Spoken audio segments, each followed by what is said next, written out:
이제 회계 원리인데요.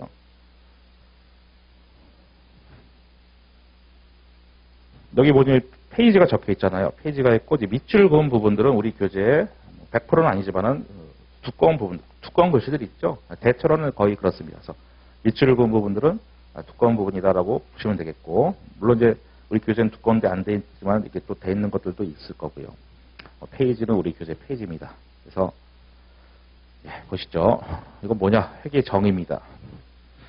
회계 정의인데 시험에는 물론 회계 원리에서는 제가 시험 얘기 한 줄도 말 안 할 겁니다. 이거 시험에 나온다 안 할 거예요. 그런 식으로 하면은 우리는 집에 가야 됩니다. 왜냐하면 회계 원리는 직접 시험과 관련된 게 아니라는 거예요.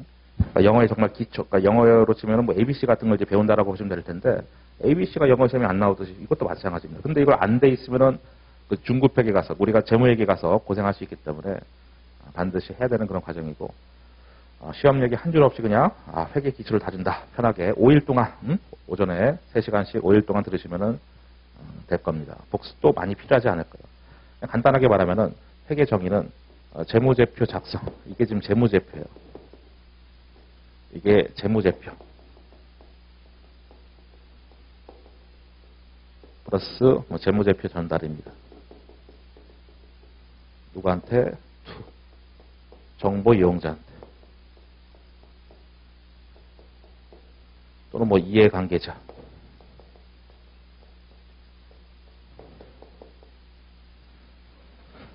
야, 재무제표가 뭔데? 우리는 아무것도 모르는데, 그렇죠? 여러분 모르잖아요, 지금. 재무제표가 숫자와 관련된 여러 가지 표입니다. 그러니까 회계 용어는 한자가 많아요, 한자. 저도 잘 모르지만 하여튼 한자가 많습니다. 숫자와 관련된 여러 가지 표니까 뭔가 여러 가지가 있을 텐데, 그게 그냥 간단하게 말하면 회계 장부예요. 그 회계 장부가 여러 개가 있는데, 그걸 작성하고 회계팀이 작성하겠죠. 그런 다음에 우리 재무제표를 보는 자가 정보 이용자 이해관계자입니다. 그러니까 이 회계 장부를 보는 자다. 걔들한테 전달하는 것이죠.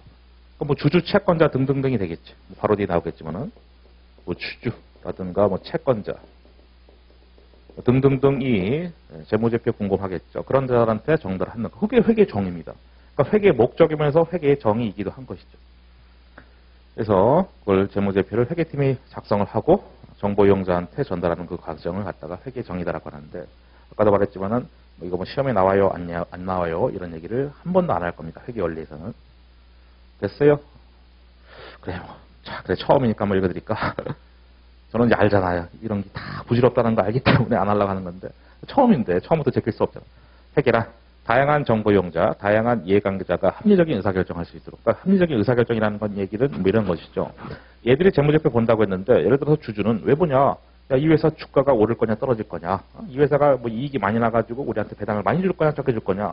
이런 정보가 궁금할 거 아니냐?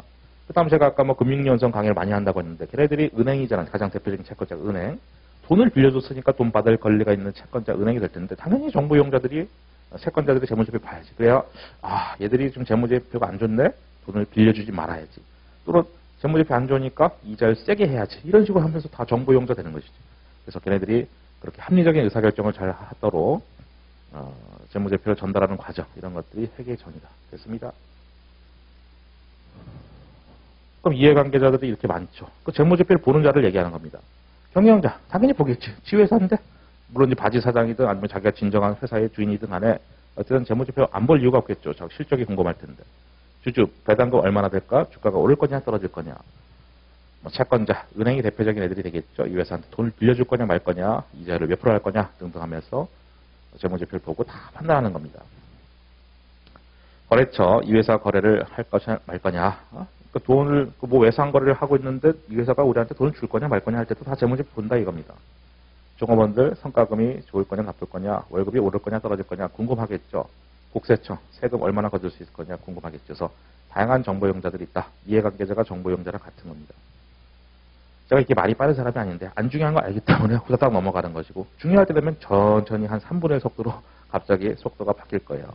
그래 이런 거는 그래 뭐 상식적인 얘기지. 회계 종류는 두 개가 있습니다. 여기 나온 것처럼 뭐 재무회계, 뭐 관리회계가 있는데, 아까 우리 제목 중에 있었잖아요. 회계 과정 중에 재무회계가 있고 뭐 원가 관리회계가 있다 했는데, 그 관리회계가 관리회계이고요. 그리고 제가 아까 관리회계를 뭐라고 아까 살짝 필기했냐면은 의사결정하는 회계다. 내부 이용자들, 내부 정보 이용자들, 그러니까 회사 사람들 얘기지. 회사 사람들, 뭐 과장님, 차장님, 대표님, 이사님 그런 애들이 어떤 유용한 정보를 제공하는 것, 그러니까 정보 이용자들한테 내부 정보 이용자들한테 유용한 정보 제공하는 것이 관리회계고요. 우리가 흔히 말하는 회계는 우리가 지금 공부하고 있는 회계가 재무회계다라는 거예요. 아까 뭐 회계 원리도 재무회계 뭐 기초판이다라고 했었잖아요. 재무회계는 아까 뭐라고 했냐면은 재무제표라고 하는 회계장부를 공부하는 회계다라고 했었는데 그럼 걔는 키워드가 내부가 아니라 외부죠, 그렇죠? 외부 정보 이용자들한테 유용한 정보 제공하는 회계다. 그러니까 재무제표를 회계팀들이 작성하고 정보 이용자들이 이걸 보고 의사결정한다, 이거죠? 외부의 정보 이용자들이. 그래서 주주, 채권자 등의 회사 밖에 있는 사람들, 외부 사람들이 보고 의사결정을 잘 하도록. 이거는 관리회계는 그럼 뭐냐? 야, 내부 뭐 정보 이용자들이 어떤 의사결정을 잘 하도록 하는 회계 관리회계다 했는데 그 내부 의사결정하는 회계는 어떤 거냐? 하나만 예를 들면은 뭐 이런 거. 어떤 주문이 들어왔어요. 어떤 특별한 주문이 들어왔는데 이 주문을 받을 거냐 말 거냐.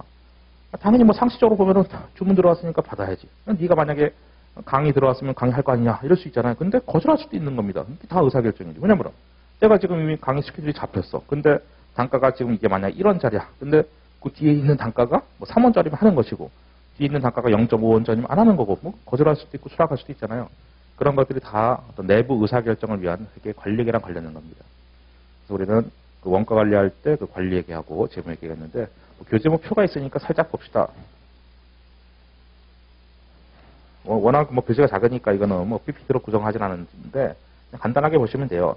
그 4페이지 맨 밑에 보시면 왼쪽에 재무회계, 오른쪽에 이제 관리회계가 있잖아요. 그래서 그 목적 보시면은 재무회계 쪽에서는 외부 공포 목표, 그러니까 외부 정보 이용자들한테 어떤 정보를 제공하는 회계고, 그다음 관리회계는 오른쪽에 보시면 이제 굵은색으로 내부 관리 목적이라 써 있죠. 어떤 내부 의사결정을 잘 하도록 하는 회계다. 그다음에 또 뭘 볼까요? 필요한 것만 딱딱 몇 개만 볼게요. 제공되는 정보 중간층에 재무회계는 아직 안 배워서 모르겠지만 뭐 포괄 손익계산서, 재무상태표 들어보셨는지 모르겠는데 하여튼 이런 여러 가지의 재무제표라는 게 있는 거예요. 그러니까 재무회계는 재무제표를 공부하는 회계입니다. 오른쪽에 관리회계는요. 아까 뭐 내부 의사결정한다고 했는데 뭐 가격 결정 어떻게 할 거냐, 세 번째 뭐 원가 절감을 하기 위해서 어떻게 할 거냐, 뭐 세 칸 더 밑으로 가서 뭐 사업 타당성, 뭐 이 사업이 타당하냐 말 거냐, 이런 게 다 내부 의사결정을 위한 회계죠. 그냥 눈으로 그냥 간단하게 보시면 돼요. 하나만 더 볼까요? 정보 유형. 재무회계 쪽에서는 어떤 법규나 규정을 따른다. 안 지키면 제재가 있다. 그러니까 뭔가 룰이 있다. 정해진 어떤 룰이 있다 이거고, 오른쪽에 있는 관리회계는 정보 이용자 요구에 따라 다양하다. 물론 그 정보 이용자가 내부 정보 이용자지. 회사 사람들의 요구에 따라서 뭐 다양한 정보가 있다. 어떤 뭐 정해진 룰 같은 건 없다. 정해진 틀도 없다 이겁니다. 그러니까 지금 느낌을 싹 보면은 왼쪽은 뭔가 외부한테 공시하는 거니까 정해진 룰이 있다. 오른쪽에 관리회계는 내부 사람들, 회사 사람들을 위한 회계니까 정해진 룰은 없다. 틀은 없다. 알아서 하든가 뭐 이런 얘기예요. 예, 뭐 그 정도 됐어요. 뭐 다 비슷비슷한 얘기입니다. 그래서 재무회계랑 뭐 관리회계를 어떤 느낌만 살짝 보시면 되겠고요. 이제 기업회계 기준이라는 게 있겠죠. 기업회계 기준. 그럼 이제 재무제표는 어떻게 작성될 거냐? 어떤 기업회계 기준이라는 통일된 기준에 따라서 작성되는 것이고, 어떤 회사이든지 간에 똑같은 기업회계 기준을 사용한다. 그러니까 뭐 회사가 다르다고 해서 업종이 다르다고 해서 기업회계 기준이 다르게 적용되는 게 아니다 이런 얘기고, 이제 앞으로 제가 무의식적으로 갭 이런 얘기가 갭이 이제 차이가 아니라 앞글자를 딴 거죠. 뭐 Generally Accepted Accounting Principle. 그래서 고지고대로 직역을 하면은 일반적으로 인정된 회계 원칙이요. 일반적으로 인정된 회계 원칙이 기업회계 기준 같은 겁니다. 그거를 갭이다라고 하고요. 아주 많이 쓰지는 않겠지만 저도 뭐 무의식적으로 막 쓰다 보니까 뭐 갭이 뭐 변경됐다, 갭이 뭐 개정됐다 이런 얘기를 저도 모르게 할 때가 있을 텐데 그게 이제 기업회계 기준 의미하는 겁니다. 됐고요. 재무제표 종류. 아까 숫자와 관련된 여러 가지 표. 그게 회계 장부다라고 했는데 보시다시피 하나, 둘, 셋, 넷, 다섯 개가 있습니다. 그 5개인데 이 4개를 갖다가 기본 재무제표 이렇게 하고 뭐 나머지 주석인데 그 주석은 뭐냐면은 기본 재무제표에 대한 어떤 추가적인 설명입니다. 그러니까 기본 재무제표에 대한 추가적인 설명. 그게 이제 주석입니다. 그럼 기본 재무제표부터 보자. 뭐 자리가 여기밖에 없으니까 여기다가 쓸게요. 재무상태표는 실제로는 이렇게 생겼어요. X1년도 12월 31일, X2년도 12월 31일 해서 어떤 시점 개념입니다. 어떤 일정 시점의 재산 상태, 그러니까 재무 상태가 재산 상태입니다. 나타내는 표다 해서 우리가 다 배우겠지만 자산부채 자본이라는 단어들 다 안 배웠지만 어떻게 들어는 봤잖아요. 자산부채 자본이라고 하는 재무 상태를 보여주는 것인데 여기 뭐 하나만 쓰면은 뭘 해볼까? 뭐 현금 이런 거. 현금 100억이 있습니다. 뭐 현금 120억이 있습니다. 이런 식으로 하면서 어떤 일정 시점의 재산 상태를 나타내는 표다. 그 다음에 포괄 손익계산서. 뭐 줄이면은 그냥 손익계산서 이런 말도 쓰는데 어쨌든 뭐 포괄이 왜 포괄인지는 나중에 배울 거고 이 세 가지는 뭔지 몰라도 다 기간 개념입니다. 일정 기간. 기간이죠, 기간. 그래서 실제 생김새는 이렇게 생겼어요. X1년도. X1년도 뭐 전기구. X2년도 뭐 단기입니다. 1월 1일부터 12월 말. 여기는 X2년도 1월 1일부터 12월 말. 해서 하나만 쓰면은 손익계산서 일단 어떤 수익 비용 이익을 나타내는 어떤 경영성과니까 매출 같은 거 있죠? 매출 100억. 매출 150억. 이런 식으로 해서 어떤 일정 기간의 경영성과, 장사의 내역이지 장사를 잘했냐 못했냐, 매출이 얼마냐, 뭐 급여가 얼마냐, 뭐 이익이 얼마냐 다 들어는 봤잖아요. 아직은 뜻은 몰라도 다 할 거 있다가 뭐 자산부채 자본 수익비용 이익을 제가 그냥 넘어가진 않겠죠. 조만간 다 할 텐데 어쨌든 어떤 기간의 영업성과, 경영성과, 장사의 내역을 보여주는 것이다. 자본변동표는 요 두 개가 메인입니다. 요 두 개 메인이고 자본변동표는 일정 기간의 어떤 자본의 변동을 나타내는 표입니다. 우린 지금 자산부채 자본 수익비용 자본 뭔지 몰라요. 하여튼 어쨌든 자본이라는 놈이 있는데 말 그대로 자본의 변동을 나타내는 표입니다. 걔도 기간 개념이다. 현금으로 표. 걔는 대충 느낌이 오죠. 그래 걔도 어떤 현금의 흐름을 나타내는 표구나. 일정 기간에 어떤 현금이 유입되고 유출되는 현금의 흐름을 나타내는 그런 재무제표다 해서 요 세 개는 다 기간 개념이고 얘만 시점 개념, 시점 개념. 그래서 우리가 이런 말도 써요. 이 재무상태표를 한번 색깔로 한번 바꿔볼까? 적응이 됐으니까 저도 얘는 이제 정태적 보고서. 정태적 보고서.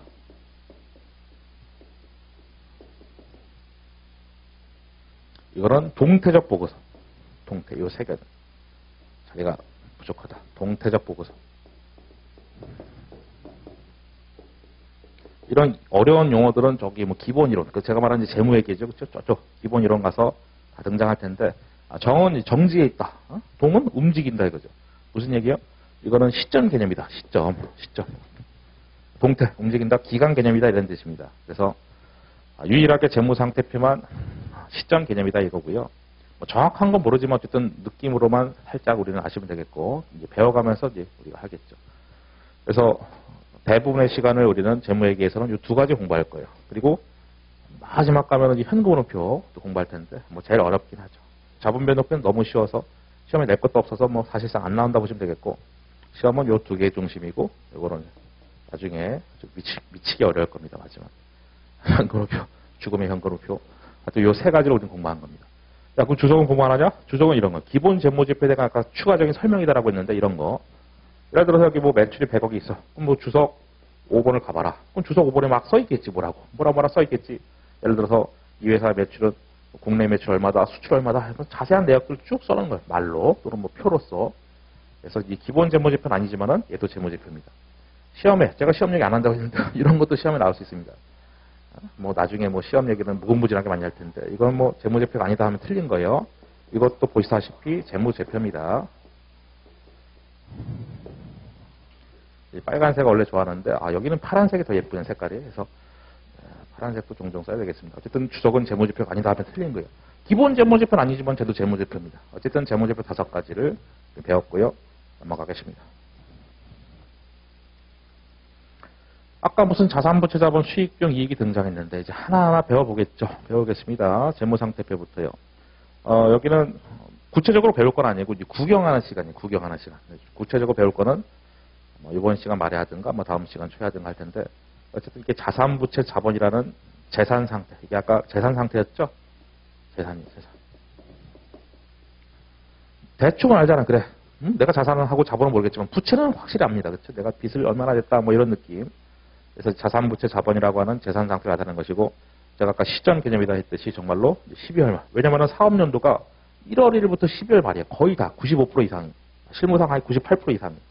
대부분이 그렇기 때문에 우리 시험은 무조건 다 사업연도는 1월 1일부터 12월 말로 가정하고 항상 12월 말자가 나오는 것이죠. 저렇게 얘만 시점 개념이다.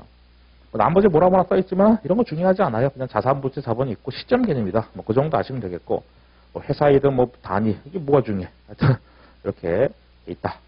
넘어가겠습니다.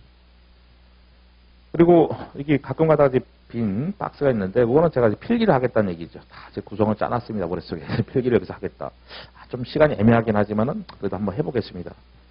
부족하면 다음 시간 뭐 이어서 하면 될 텐데, 어쨌든 10분에서 한 15분 정도, 뭐 이게 15분 정도 해서 딱 하면 딱 되겠다. 또 요거 하고 딱 쉬는 걸로 하겠습니다. 글씨를 최대한 작게 써야 될 것 같아요. 왜냐면은 할 얘기가 뭔가 많거든요. 먼저 여기다가 글씨 작게 쓰는 거는 또 부담스럽긴 한데 꽉 채워야 됩니다. 여기다. 어쩔 수가 없어요. 기업 활동에 꽉 채울 거예요. 3단계.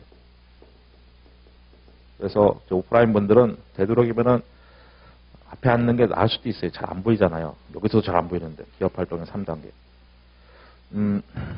세 가지가 있겠죠. 1번, 2번, 3번.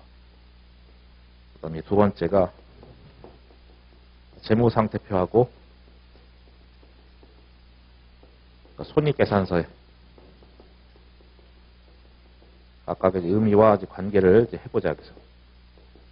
여기 이제 메인일 텐데, 지금 껍데기만 써놓는 겁니다. X1년 초. 가끔가다 이런 질문을 하시는 분이 있습니다. 회계원리 단계. 야, X1년제가 자꾸 X1년도를 하는데 X가 뭐냐? 제가 정말 당황스럽지만 별거 없다. 그냥 뭐 2019년, 2020년 뭐 그런 거예요. 아무것도 아닙니다. 의미 없어요. 그냥 2020년은 기니까. 그 다음에 쓸데없는 얘기지만은 만약에 회계 책을 쓰면은 책 쓴 사람들이 2020년, 2021년 안 써요. 왜냐면은 그렇게 되면은 또 내년도가 되면 또 개정해야 되잖아. 다 타이핑 갖춰야 되거든요. 귀찮잖아요. 그러니까 X가 등장하는 거 실제로. 업데이트하기 귀찮으니까. 네, 그런 사연이 있었던 겁니다. 재무상태표는 뭔지 모르지만 BS라고 합니다. 이따가 설명드릴 거예요. 다. BS가 재무상태표고 정말 꽉꽉 채우기 위해서 노력을 많이 하고 있다. 자산, 부채, 자본. 제가 뭔가 설명한 것 같지만 아무 설명도 안 했습니다. X1년 1월 1일부터 12월 말 IS.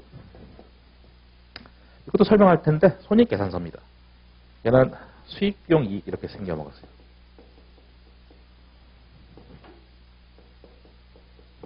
그리고 이제 마지막 X 1년 말.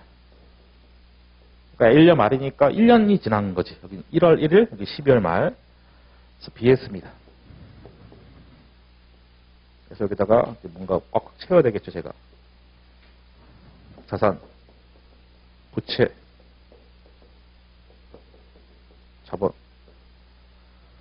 예, 그러면서 채워보겠습니다. 기업 활동의 3단계부터. 이제 회사 설립할 때 내가 이제 회사를 만들었어. 법인을 세웠어. 뭐부터 하냐면은 돈이 없기 때문에 돈을 빌립니다. 돈을 빌리는 활동을 갖다가 재무활동이다 합니다. 재무활동. 재무활동. 풀었으면은 자금 조달 활동입니다.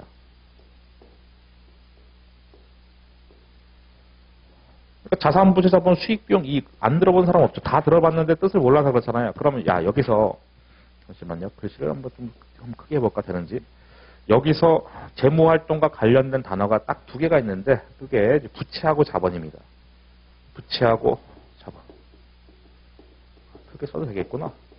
저도 뭐 첫날이니까 이런저런 테스트를 다 해봐야 됩니다. 적응 기간입니다. 여러분들도 적응할 수 있을 때 저도 하여튼 적응을 해야 되고 부채하고 자본인데 부채는 대충 느낌이 오죠. 야 그래 은행한테 뭐 돈을 빌렸네. 이러면 이제 우리가 뭐 부채 뭐 이럴 거 아니겠습니까? 부채. 그래서 얘는 이제 채권자랑 관련된 겁니다. 부채는 채권자와 관련된 거예요. 파란색이 예쁘긴 한데 보니까 잘 안 보이네요. 보니까. 그래서 제가 또 황급히 빨간색으로 바꿨는데 또 저도 적응 기간이니까 계속 이렇게 저렇게 하는 거를 넓게 넓은 마음으로 이해해 주시고 그래 은행한테 돈을 빌렸어. 그럼 이제 기업 입장에서 부채 이렇게 할 거 아니냐. 그럼 조금 더 체계적으로 해보자. 은행한테 돈을 만약에 100억을 빌렸다 하면은요 뭐라고 쓰냐면 여기다가 차입금 이런 말을 써요. 차입금. 은행한테 돈을 100억을 빌렸어. 차입금 100억. 근데 현금도 100억이 생기잖아요. 차입금 부채만 생기는 게 아니라 빌렸으니까 현금이 생길 텐데 현금은 자산입니다. 그 현금 100억 이렇게 되는 거예요. 물론 자산부채 자본을 몰라. 그냥 우리 느낌 갖고 있는 상식으로 할 수밖에 없죠. 우리는 회계 기초기 때문에 아무것도 모르는 상태이기 때문에 그냥 느낌 갖고 한 거예요. 돈 빌렸으니까 왠지 부채가 생길 것 같은데 빌리게 되면 차입금 이런 이름을 쓸 거고 어쨌든 빌렸기 때문에 현금이라는 자산이 생긴다. 좀 이따가 한 2, 3분 뒤에는 자산부채 자본의 뜻을 설명하겠죠. 지금은 그냥 느낌으로 설명드린 겁니다. 그래, 은행이 가장 대표적인 채권자지. 은행한테 돈 빌렸으니까 은행은 돈 받을 권리가 있는 채권자지. 그래서 이 부채는 채권자랑 관련된 단어입니다. 그 다음에 돈 빌리는 데가 하나 더 있는데 일단 남한테 빌렸으면 이제 그 남이 채권자인데 주인한테 빌린 게 있어요. 주인한테. 그럼 걔는 뭐냐? 주주입니다. 그래서 주인한테 돈을 200억 빌리잖아요. 그럼 자본금 200억 합니다. 이 자본 쪽에 자본금이 있어요. 주인한테, 주주한테 돈을 200억 빌렸어. 그럼 자본금 200억 하면서 역시 현금이 200억 생기니까 현금이 300억으로 바뀌겠죠. 아까 100억인데 300억으로 바뀌겠죠. 야, 그럼 주주한테 돈 빌리는 개념이 뭔데? 그게 이런 말을 쓰는 거죠, 우리가. 제가 정말 꽉꽉 다 채운다고 했죠. 이번에는 노란색 한번 해볼까? 되는지. 테스트. 예, 주주가. 노란색이 잘 나오네. 잘 나오네. 야, 의외로 노란색이. 여기서 보니까 확 다르네. 주주가 출자했다. 놀랍습니다. 노란색이 이렇게 잘 나올 줄. 노란색을 메인으로 해야 되겠다. 주주가 출자했다. 그러니까 주주가 출자했다는 얘기가 뭐냐면은 회사의 입장에서 회사가 주식 발행했다 이겁니다. 노란색이 메인이 되겠다. 그러니까 주식 발행했다는 게 주주라는 주인이 있는데 걔들한테 현금을 받고 주식을 주는 겁니다. 그게 주식 발행입니다. 그러니까 주주가 주인이야. 물론 내가 창업자인데 내가 1인 주주야. 이럴 수도 있죠. 내가 창업자인데 나 말고는 주인이 없어. 그럴 수도 있는 거. 구조는 짜기 나름입니다. 내가 비록 창업자지만은 내 지분율 10%밖에 안 되고 나머지 90%는 다른 사람이 주주야. 그래서 그럴 수도 있는 것이죠. 그럼 뭐 주주가 뭐 여러 명이 되는 것이고 주주가 한 명이 될 수도 있는 거고 구조는 짜기 나름입니다. 어쨌든 주주가 회사한테 돈을 맡겼다. 그게 주주가 출자했다 이거고 회사 입장에서는 주주한테 자금을 조달하고 주식이라는 종이를 준 것이지. 네가 주인이야 이러면서. 그럼 나중에 우리가 회사가 돈을 잘 벌면은 너네들한테 배당 많이 줄게 이런 것이죠. 걔들이 주인이기 때문에 주인을 잘 모셔야 되겠죠. 그래서 그게 이렇게 되는 상황이고 내가 이제 회사 오늘 때려치고 이제 사업을 시작한다. 내가 퇴직금 받은 거 갖고 사업 시작할 거야. 그럼 나의 사업 초기 자금을 갖다가 우리가 자본금 이런 말을 쓸 텐데 근데 그 나가 누구냐? 주주다. 주주가 주인이기 때문에 주주가 회사한테 돈을 맡겼어. 그게 이제 자본금이 되는 겁니다. 어쨌든 주주가 맡긴 돈이 자본금, 주주가 출자한 돈이 자본금이 된다. 물론 나중에 한참 또 배우고 나면은 자본금이 이게 아닙니다. 이런 거짓말입니다. 라는 얘기를 한 10시간쯤 뒤에는 하겠지만은 어쨌든 지금 수준에서는 주주가 맡긴 돈이 자본금이다. 그러니까 나중에는 저게 거짓말로 드러날 겁니다. 너무 빠른 얘기를 그런 얘기를 지금 하면 안 되는데 원래는. 아무튼 주주가 맡긴 돈이 자본금인데 나중에는 거짓말로 다 드러나게 되어 있습니다. 어쨌든 기업 활동의 3단계에서 1단계 돈 빌리는 활동, 그 재무 활동입니다. 그다음 2단계는요. 돈 빌렸으니까 이 현금 갖고 뭐 하냐면 투자를 합니다. 그게 이제 투자 활동입니다. 색깔이 다른 거는 다른 의미가 아니에요. 그냥 이게 잘 나와서 이걸 할 거예요. 이제 앞으로는 노란색으로. 투자 활동인데 투자 활동이 뭐냐면은 자산을 취득하는 게 투자 활동이에요. 그러니까 걔는 키워드가 자산입니다. 자산을 막 사는 거 있죠. 자산 취득하는 거. 뭐 이런 거. 건물 샀어, 토지 샀어, 기계 샀어. 이런 게 다 투자한다 이런 얘기예요. 투자 활동. 그래서 그럼 아까 현금이 이제 300억 있는데 막 자산을 취득하잖아요. 그러면은 이제 우리는 아무것도 몰라. 하지만 느낌으로 대답할 수 있습니다. 투자를 했을 때 자산 총계가 늘까요, 줄까요, 변동이 없을까요? 그러니까 토지 건물 막 샀어. 그럼 자산 총계가 늘 것 같아요, 줄 것 같아요, 변동이 없을 것 같아요? 어떻게 알지? 정말 틀려야 되는데. 네, 맞아요. 이거 틀려야 되는데 당황했어 지금. 원래 틀릴 확률 반, 맞출 확률 반인데 막 대부분의 분들이 맞춰가지고 틀려야 기분이 좋은데 아무튼요 이런 거요. 토지, 건물, 뭐 기계 등등등 뭐 현금도 있어야지. 아까 투자 전에 현금 300 해서 자산이 300인데 투자를 하더라도 자산 총계는 300억 똑같습니다. 왜냐면은 내가 현금 300억 있는데 건물 300억짜리 샀어요. 그럼 건물 300억이라는 자산이 늘겠지만은 현금 300억 자산 줄잖아요. 똔똔이 되는 거죠. 똔똔이 되는 거니까 자산 총계는 안 바뀌는 거라. 그래서 요 자산은 이렇게도 얘기할 수 있습니다. 보시다시피 이건 투자의 내역이다. 이렇게도 볼 수 있어요. 투자의 내역이다. 지금 보니까 그렇잖아요.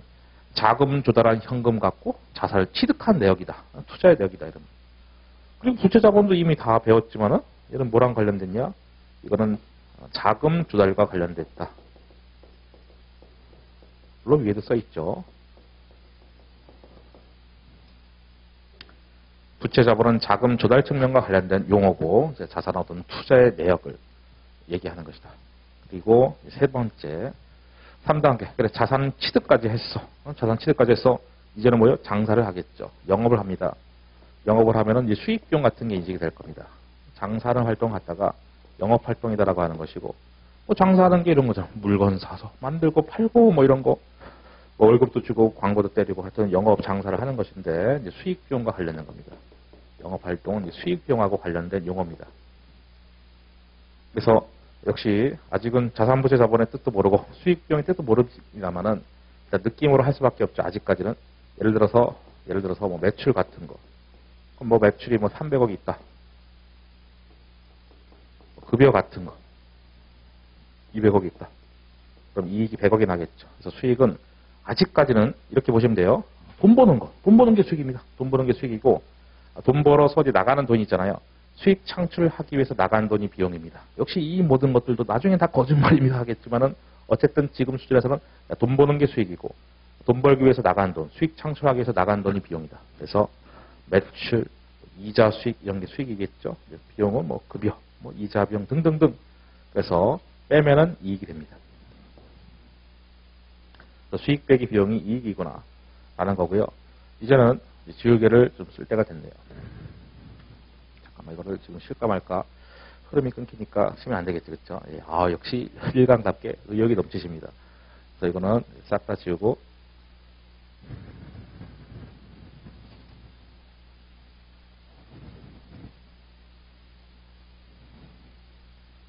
여기다가도 이제 한 번 더 꽉 채우겠습니다.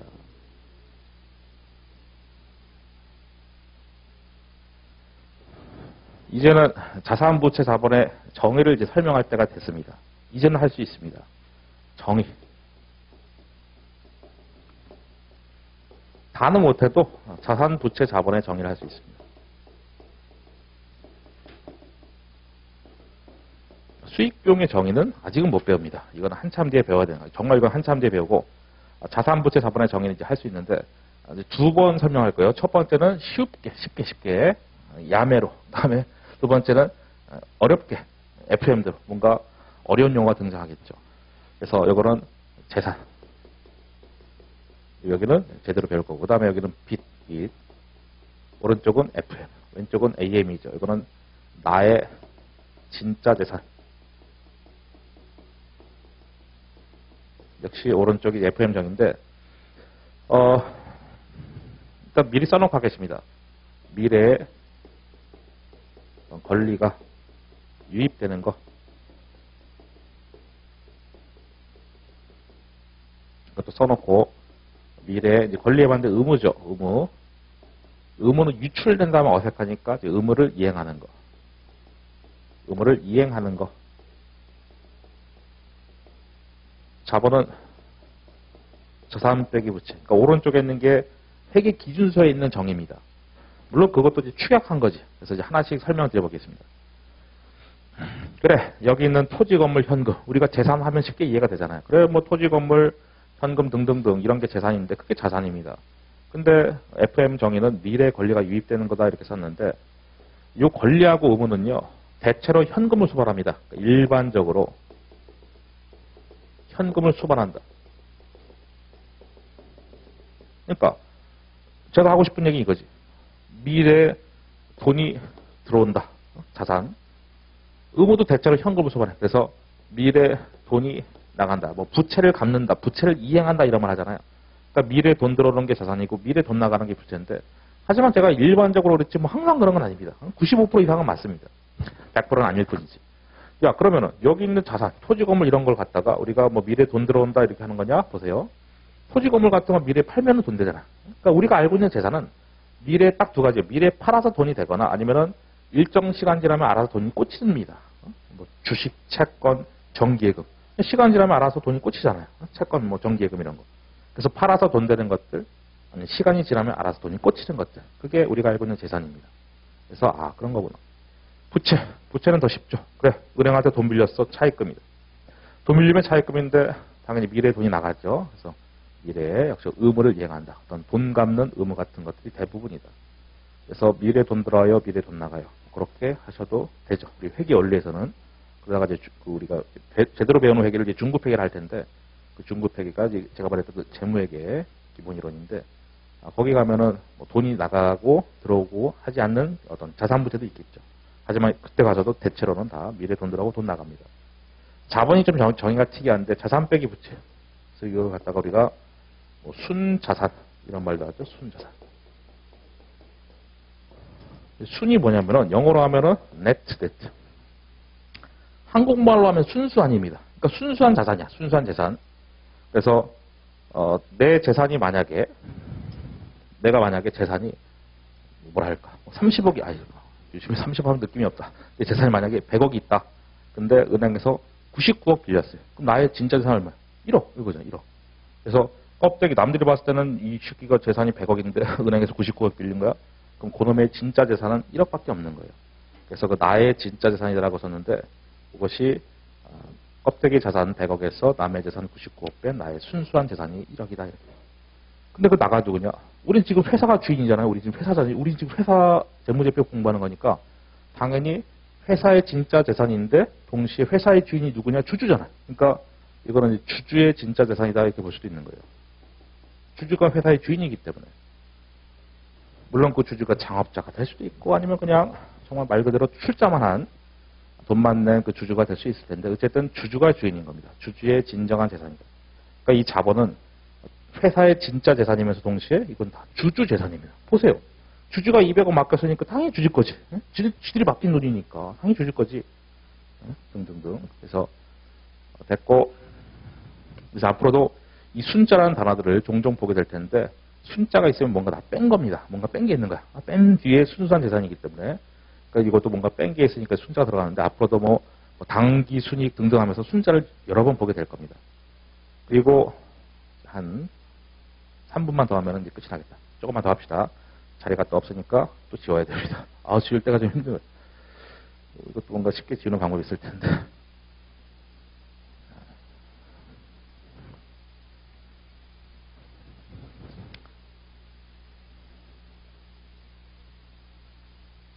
이제 3번만 더 합시다. 3번만.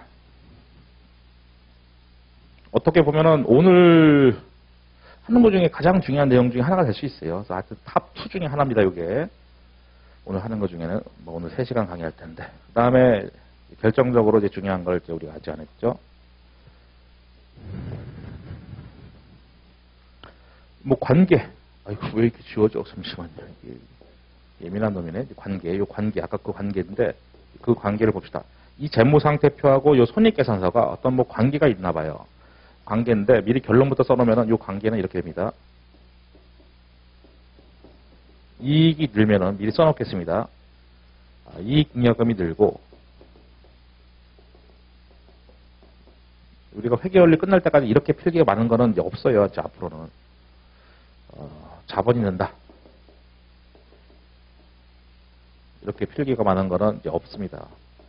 이익이 줄면은 이익잉여금 뭔지 모르지만 하여튼 줄고 자본이 줍니다. 그 과정을 설명하고 이번 시간 마칠 거예요. 이익은 아까 보니까 여기 있는데 이 이익도 사실은 여러 가지가 있는데 지금 수준에서는 이제 당기순이익 요거 하나 설명드릴게요. 당기순이익. 그냥 당기에 발생한 순수한 이익입니다. 제가 말했잖아요. 뭔가 순자가 있으면 뭔가 뺀 게 있는 거라고. 여기도 수익에서 비용을 뺐네. 그래서 순자가 있을 때 뭔가 뺀 게 있는 건데 수익에서 비용을 빼면 이익인데 그 이익은 당기에 발생한 순수한 이익이다. 그러면 당기 순이익이 늘면은 이익잉여금이 늘고 자본이 는다는 것인데 이게 뭐냐면은 미리 여기다 써놓겠습니다. 자리가 조금 빡시지만 어쩔 수 없죠. 우리가 이게 최선을 다한 거니까 여기 자본을 보시면은 우린 1년 뒤에 BS 재무상태표를 보는 겁니다. 아까 우리가 창업을 언제 했냐면 X1년 초 1월 1일 날 해서 200억의 자본금이 있었죠. 별다른 얘기 없으니까 그대로 가는 건데 여기에 이익잉여금이다라는 단어를 제가 쓰겠습니다. 얼마를? 100억을. 자본이 300억이 된 거야. 이거 무슨 짓을 한 거야? 1년 동안 100억을 벌었습니다. 어쨌든 1년 동안 저축액이 100억이요. 그럼 나의 재산이 100억이 늘어야 되겠죠. 그렇죠? 아니, 여러분 거 생각해보세요. 이게 만약에 회계가 잘 이해가 안 된다면, 야, 저거 내 회사야. 그럼 잘 이해가 됩니다. 정말 신기하죠? 저거 내 거야. 그럼 잘 이해가 돼. 그래, 내가 300억 벌었는데, 직원들 뭐 월급 주고 뭐 임차료 내고 하여튼 200억 돈 나갔대. 그럼 100억 벌었잖아요. 그럼 100억 벌었으니까 나의 진짜 재산이 100억이 늘어야 되겠죠. 그래서 어떻게 이름이 표시되냐면은, 당기 순이익이 그대로 가면서 이익잉여금으로 이름이 싹 바뀝니다. 야, 그러면 이 이름만 다르고 똑같은 거냐라고 했을 때는 조금 달라요. 얘는 당기 순이익의 합계입니다. 합계. 그러니까 이익잉여금은 당기 순이익의 합계입니다. 그놈의 실체가. 야, 근데 여기는 왜 같아? 사업 첫 해기 때문에. 사업 초창기이기 때문에, 첫 해기 때문에 당기 순이익이 곧 이익잉여금이 되겠죠. 아니, 첫 해니까. 만약에 X2년도에 당기 순이익이 200억이 생겼어요. 그럼 X2년도 말에는 이익잉여금은 100 더하기 200해서 300억이 되는 겁니다. 그런 관계입니다. 그러니까 이거는 1년 동안 저축액, 당기 순이익은 이익잉여금은 저축액 쌓인 거. 이렇게 보시면 돼요. 통장 잔액, 저축액 쌓인 거. 그래서, 그래. 그리고 이익잉여금 보시다시피 자본 항목이기 때문에 당기 순이익이 늘면은 이렇게 얘가 늘고 자본이 느는데, 그럼 언제 이렇게 바뀌는 거냐면은 결산시. 당기 순이익이 결산시. 결산시라는 말은 뭐냐면은 12월 말 보시면 돼요. 12월 31일. 그러니까 결산하는 날, 회계팀이 정리하는 날. 12월 말이 있죠. 12월 말. 결산일 날. 물론 이제 실무적으로 들어가면은 결산일은 매월 말인데, 우리는 실무가 아니잖아요. 수험생이기 때문에. 결산일 하면 머릿속에 12월 31일. 회계팀이 정리하는 날. 막 정리하는 날이잖아요. 재무제표 정리하는 날. 실무에서는 매달이 결산입니다. 매달의 말이. 어쨌든, 결산일 날 당기 순이익을 이익잉여금으로 싹 집어넣는 겁니다. 그럼 자본이 300억이 됐고, 그 다음 이제 부채는요, 저도 잘 글씨가 안 보이네. 이게 차입금 100억 그대로 가고요. 그러면 부채 100억이고 자본이 300억인데, 여기서 조금 더 설명을 드리면은, 아까 지금 자산이 얼마였냐면요, 300억이었어요. 아까 창업할 때. 부채가 100억이고 자본 200억인데 보니까 항상 같은 거예요. 부채 100억이고 자본 200억. 자산이 부채 플러스 자본이 언제나 성립이 되는 거예요. 보니까. 아까 뭐 기업 활동에 3단계 하다가 막 자연스럽게 나왔던 숫자인데 지금 숫자상으로 보니까 그렇습니다. 자산이 부채 플러스 자본이. 심지어 아까 자본의 정의가 자산 빼기 부채였잖아요. 그러니까 당연히 같을 수밖에 없어요. 그래서 자산은 언제나 부채 플러스 자본. 왜냐하면 자본의 정의가 자산 빼기 부채고 개념으로 봐도 그렇고 실제로 정의로 봐도 그렇고. 야, 그러면 여기 자산이 얼마냐 했을 때 부채가 100억이고 자본이 300억이기 때문에 자산은 1년 뒤에 400억이 된다. 이런 걸 볼 수 있습니다. 그래서 그럼 그 관계는 이익이 는 만큼 자본이 는다. 이런 거를 우리 볼 수 있는 거예요. 이익이 줄은 만큼 이익잉여금이 줄어서 얘가 자본 항목이니까 자본이 준다. 이익이 늘었으면은 당기 순이익에 합계 이익잉여금이 늘면서 걔가 자본 항목이니까 자본이 든다. 이익이 줄게 되면은 이익잉여금이 줄면서 걔가 자본 항목이니까 자본이 준다. 그러니까 이익이 는 만큼 자본 는다. 이익이 준 만큼 자본 준다라는 것을 보고 있는 겁니다. 그래서 그 관계는 한마디로 말하면은 이익 는 만큼 자본이 는다라는 거. 그게 핵심이었던 겁니다. 그리고 뭐 약간의 부연 설명이 있는데 그거는 쉬고 나서 해도 될 것 같으니까 쉬었다가 하도록 하겠습니다. 10분 정도 쉬었다가 하겠습니다. 예.